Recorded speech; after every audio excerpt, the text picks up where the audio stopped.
A pesar de la grandeza de su coronación, Luis XVI es totalmente consciente de que no está en absoluto preparado para ejercer de rey. Cuando muere el abuelo de Luis XVI y queda claro quién heredará el trono, él les dice que no sabe qué tiene que hacer, que se siente como si el mundo se le hubiese caído encima.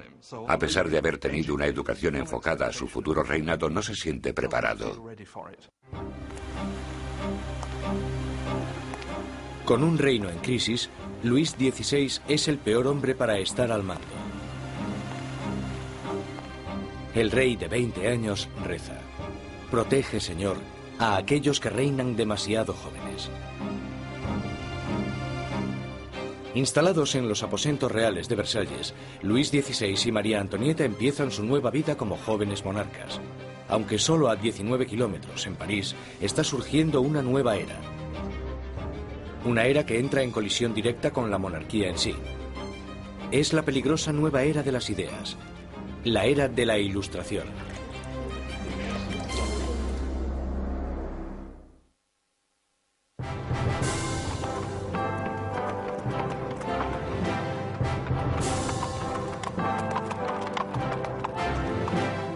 Mientras el carruaje real se va acercando al prestigioso colegio Louis le Grand en París, la gente se aglomera para echar un vistazo a la realeza.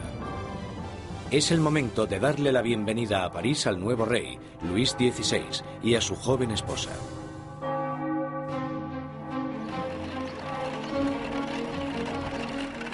Y a la cabeza del comité de bienvenida está un prometedor estudiante de Derecho, el joven Maximilien Robespierre.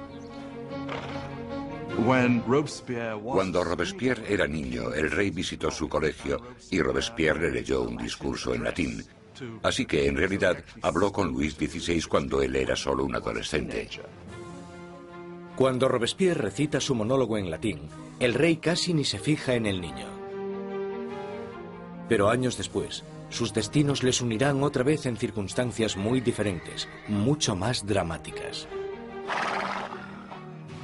Fue uno de estos rituales habituales en los colegios, y por supuesto es totalmente irónico porque allí estaba el joven Robespierre leyendo este discurso en honor al hombre que más tarde matará.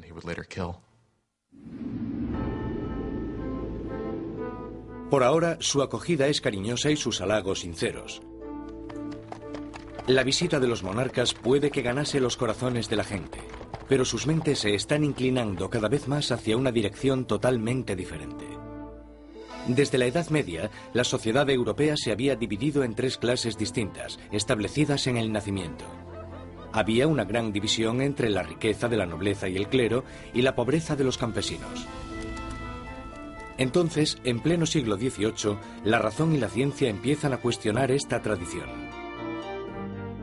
Envuelto por una corriente de innovación y nueva literatura, París es ahora el centro filosófico del mundo. La ciudad es invadida por nuevas corrientes de conocimiento, se abren nuevas posibilidades. Es la era de la Ilustración. La Ilustración es un movimiento que lo que dice es que desconfíes de la autoridad, que desconfíes de todo lo que te hayan contado antes y que pienses por ti mismo, que lo compruebes tú mismo. En la Europa del antiguo régimen te decían lo que tenías que pensar. El clero y los gobernantes te daban la información. La idea de que una persona con algo de dinero pudiese acceder a través de la alfabetización al conocimiento humano de manera libre era revolucionaria. Surge una nueva élite por todo París. Los aristócratas se reúnen para hablar sobre los escritores de la Ilustración y la floreciente edad de la razón. Voltaire, Rousseau. Nuevas voces se alzan a favor de la libertad, del control del propio destino y, sobre todo, de la igualdad. La pasión por esta nueva literatura se desata sobre todo en las clases altas. Pero mientras las ideas de la Ilustración van adentrándose en otros estratos de la sociedad, la lucha por la igualdad empezará a amenazar el estilo de vida aristocrático. Es una amenaza porque acabarán cuestionándose por qué los aristócratas son los que tienen privilegios. Se preguntan por qué el mundo está dividido de esta manera. ¿No podemos cambiarlo para que sea un mundo mejor? ¿El progreso no es posible? Esto hará que vaya perdiendo fuerza la idea de que la monarquía, la aristocracia y la jerarquía son algo natural. Para ver aplicadas las ideas de la Ilustración, solo había que echar un vistazo al otro lado del Atlántico, donde los americanos luchaban por independizarse del antiguo enemigo de Francia, Inglaterra.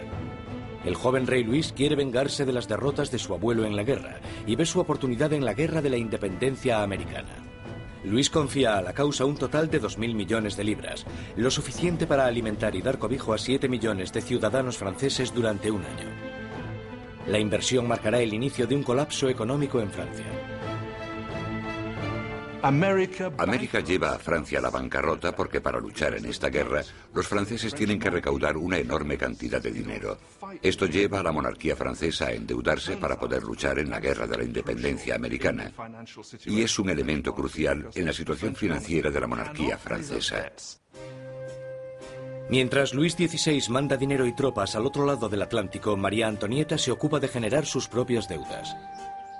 La vida en Versalles es una interminable rutina de rituales arcaicos y formalismos.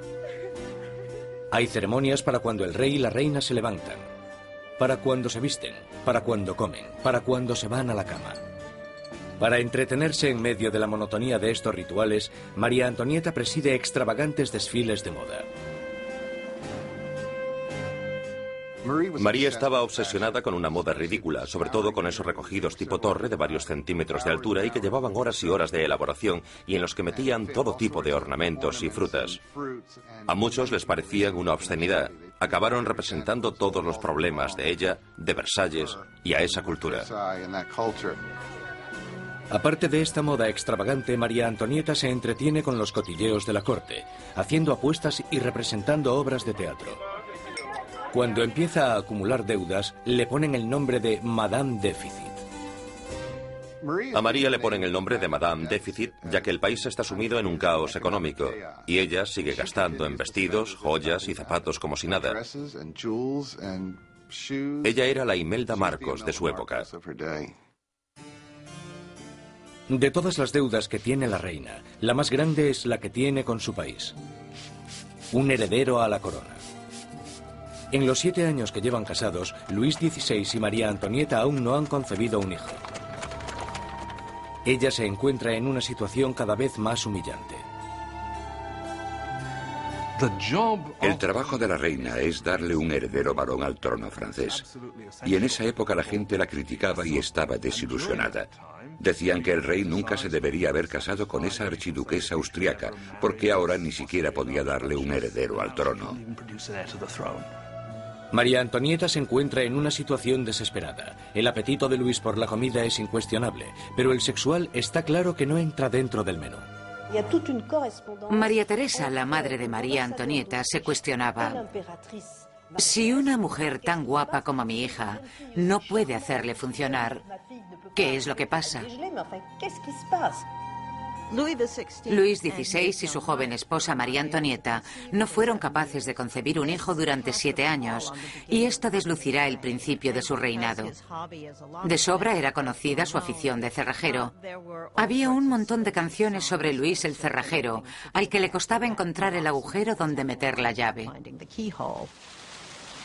El desinterés de Luis XVI por el sexo es visto como una falta de hombría. Después de años de frustración y depresión por parte de la corte, al rey se le diagnostica una enfermedad curable llamada fimosis. Luis tenía una deformidad que hacía que la excitación sexual fuese extremadamente dolorosa, y por tanto no hubo consumación del matrimonio hasta que una operación quirúrgica lo corrigió, pero le aterraba operarse y le llevó años decidirse a hacerlo. Y cuando al final se operó, ¡voilà!